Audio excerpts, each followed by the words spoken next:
सलमान खुर्शीद ने 1984 के इस नरसंहार के ऊपर के बारे में किताब लिखी है, at home in India, the restatement of Indian Muslim, written by Salman Khurshid, former law minister, commerce minister, and a very leading lawyer of the Supreme Court of India, and a very very important member of the Sonia Gandhi cabinet.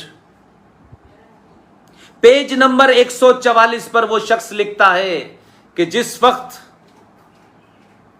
Delhi में हिंदू और सिख हिंदुओं को सिख मार रहे थे, देखिए उसने क्या शब्द इस्तेमाल करा है और कितनी तेजी से यह किताब लिखी कि कहीं ऐसा ना हो जाए कि उन मजहबी ताकतें जो सीलमपुरी और जाफराबाद जैसी जगहों से ढाटा बांध के आई थी, उन्होंने कहा कि हम कांग्रेस पे एहसान भी करेंगे कि देखिए हमने तो आपके मंसूबे पूरे कर दिए, लेकिन उन मंसूबों से ज्यादा उनके अंदर जो रंजिश थी, जो गुस्सा था, जो नफरत थी सिखों से, उसको अंजाम दिया। और ऐसा मौका उन्हें कहां मिलता कि मर्डर करने वालों का मजहब कुछ और था और इल्जाम कुछ धर्म के लोगों पर लगा दिया।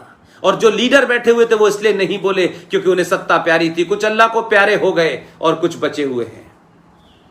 उस किताब के 144 नंबर पर उस पृष्ठ पे लिखता है सलमान खुर्शीद कि 1984 में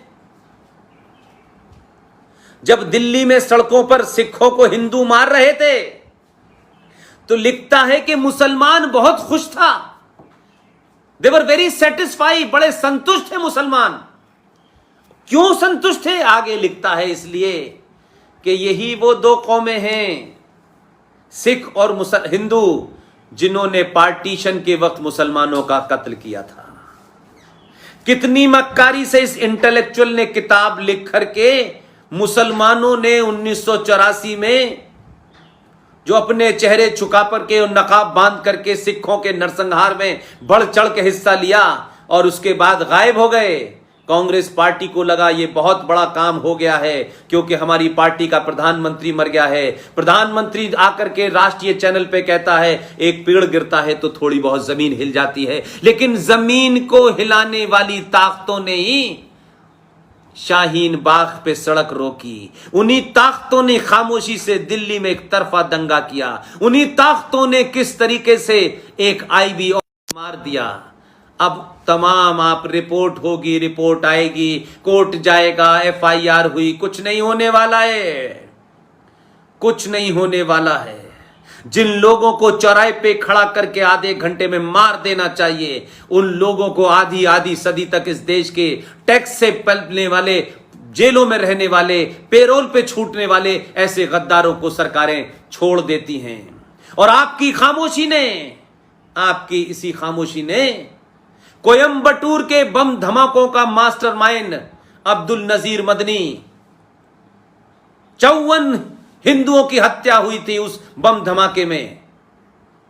केरला की असेंबली में लोगों ने कहा ये तो एक ऐसा समाज है, अपने कातिलों को भी भूल जाता है, गद्दारों को भी भूल जाता है और फिर दोबारा से रोटी पानी में लग जाता है। वो भूल गए और जब मौका मिला तो वो मुस्लिम लीग जिसने भारत को 2 हिस्सों में बांटा था, उस मुस्लिम लीग ने वहां की मक्कार एक सरकार वामपंथ के साथ मिलकर केरला असेंबली में एक प्रस्ताव लाए कि अब्दुल नजीर मदनी को अब छोड़ देना चाहिए क्योंकि वो जेल में है, उनका बड़ा अच्छा बर्ताव रहा है, अच्छे बर्ताव पे इसको छोड़ देना चाहिए। ये ताहिर हुसैन, ये कुछ पॉलिटिकल पार्टी के एमएलए की शक्ल में बैठे हुए इस देश के गद्दार, इस राष्ट्र के गद्दार, हिंदू के गद्दार, हिंदुस्तान के गद्दार, ये इस व्यवस्था को उठा करके इन असेंबलीज में घुस करके, इस संसद में घुस करके जो जघन्य अपराध कर रहे हैं उनको पहचानिए। लिहाजा 1984 में जिन गुंडों ने किया है वो गुंडे आदर्श हो गए क्योंकि उनकी पहचान को छुपाया गया एजेंडे के तहत। उन्हीं ताकतों ने क्या किया, ये बात मैं इसलिए सिलसिलेवार बताता हूं कि किसी पार्टी का मैं के बारे में नहीं कहना चाहता, लेकिन अगर उस वक्त जो थे उनको मैं जरूर एक्सपोज करूंगा। इन्हीं लोगों ने, इन्हीं मजहबी ताकतों ने आपकी उस वक्त की सरकारों को दबाव बनाया और 1993 में सिखों के साथ दूसरा जघन्य अपराध किया जो सिखों को बेचारों को पता नहीं चल पाया। मैं जानता हूं उसकी लड़ाई मैंने शुरू की है। बंगाल के शूरवीरों, बंगाल के बहादुर युवाओं, मैं रहूं या न रहूं यह महत्व नहीं है। आरएसएन रहे न रहे, जीडी रहे न रहे, Sushil Pandit, Lalit Ambardar, captain Sikandar Rizvi, Ankur Sharma, professor Kapil Kumar, former DGP Uttar Pradesh Vikram Singh, ये तमाम सारे लोग सब जाएंगे, सबका जाने का समय आने वाला है। सब अपना जीवन करीब करीब जी चुके हैं अपने जीवन में रहते हुए, और आज भी आपको वो बताना चाहते हैं जो कोई बताएगा नहीं। ये इसलिए बताना चाहते हैं कि उनका कोई स्वार्थ नहीं है। ये सब हम जानते हैं कि हमारे सामने ही देश में बहुत से बदलाव नहीं होंगे, कुछ बदलाव हमारे जाने के बाद भी होंगे, लेकिन हम इस लालच में नहीं परेशान हैं कि हमारे ही सामने हो, हमें ही क्रेडिट मिले और हमें ही सम्मान मिले। हमें कोई सम्मान नहीं चाहिए, हमें कोई सम्मान नहीं चाहिए भाई। हमने ये रास्ता किसी से पूछ करके नफे नुकसान के लिए नहीं चुना था कि इस रास्ते को चुनने का अंतिम पड़ाव जो है संसद होती है। संसद में जो लोग बैठे हुए हैं, समाज ने जो काम सौंपा है वो कर रहे हैं, और अगर कुछ काम स्लो कर रहे हैं तो समाज को उन्हें याद दिलाना है कि जल्दी करें, जल्दी करें, समय निकल जाता है, फिर सिवाय अफसोस के कुछ नहीं रहता। जो आज है वो कल नहीं रहेगा, ये ध्यान रखें। बहुत लोगों के बड़े सारे मंसूबे होते हैं लेकिन वो समय से पहले चले जाते हैं, और बहुत कुछ बड़ा करने वाले होते हैं लेकिन मंसूबे रह जाते हैं। लिहाजा जो कर देंगे वही फाइनल है, वही हो गया। आपके मन में क्या है, आप कब करेंगे, वो आपके मन में है। लिहाजा बहुत सारे काम हैं, उनको करें। इसलिए मैं कहता हूं कि कैप्टन अमरिंदर सिंह किस पार्टी के हैं ये मेरे लिए महत्व नहीं है। आज के युवाओं से कहता हूं, जरा अमरिंदर सिंह, उस बहादुर, उस ईमानदार, साहसी, पुराना भारत की मिलिट्री का बहादुर आदमी, योद्धा आदमी, उसने तलवार भी चलाई है, उसके परिवार के लोगों ने गोली भी चलाई है, और अमरिंदर सिंह ने अपनी कलम भी चलाई है। कुछ किताबें आपके बुजुर्गों ने लिखी हैं।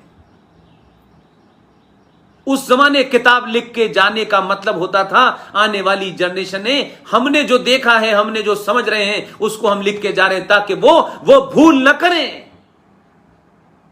जो किताबों के माध्यम से, टेलीविजन के माध्यम से हम पहुंचाते हैं अगली जनरेशन के लिए, उस जमाने किताबें एक माध्यम थी। कैप्टन अमरिंदर सिंह की एक किताब जरूर पढ़ें, और उस किताब के अंदर जो लिखा है वो कैप्टन अमरिंदर सिंह ने लिखा है, जो 24 कैरेट का सनातनी सिख है। उसको अपने होने न होने पे कोई नहीं, उसको अपने पूर्वजों पे गर्व है, अपने पे गर्व है। और ऐसे ही बहादुर पैदा करें तो वो किसी भी पार्टी में बैठें, लेकिन राष्ट्र के प्रति उनकी आवाज जब खुले तो ये लगे कि ये तो पार्टी से बहुत ऊपर है। उनकी किताब लिखी है उन्होंने, उस किताब का नाम है the last sunset, the last sunset, और नीचे लिखा है the rise and fall of the Lahore, the rise and the fall of Lahore दरबार। राजा रणजीत सिंह की जिस वक्त मृत्यु हुई है, ये वैंकूवर में और लंदन की सड़कों पर एक देश की मांग करने वाले और सनातन को गाली देने वाले लोग बहुत बेवकूफ हैं, भोले हैं, भटके हैं, किसी लालच के कारण ऐसा कर रहे हैं। उन्हें किसी ने ईमानदारी से बताया नहीं, उन्हें किसी ने ईमानदारी से इतिहास को बताया नहीं है, इसलिए देश के दुश्मन और सनातन के दुश्मनों ने उनके अंदर एक गलतफहमी भर दी है। और शायद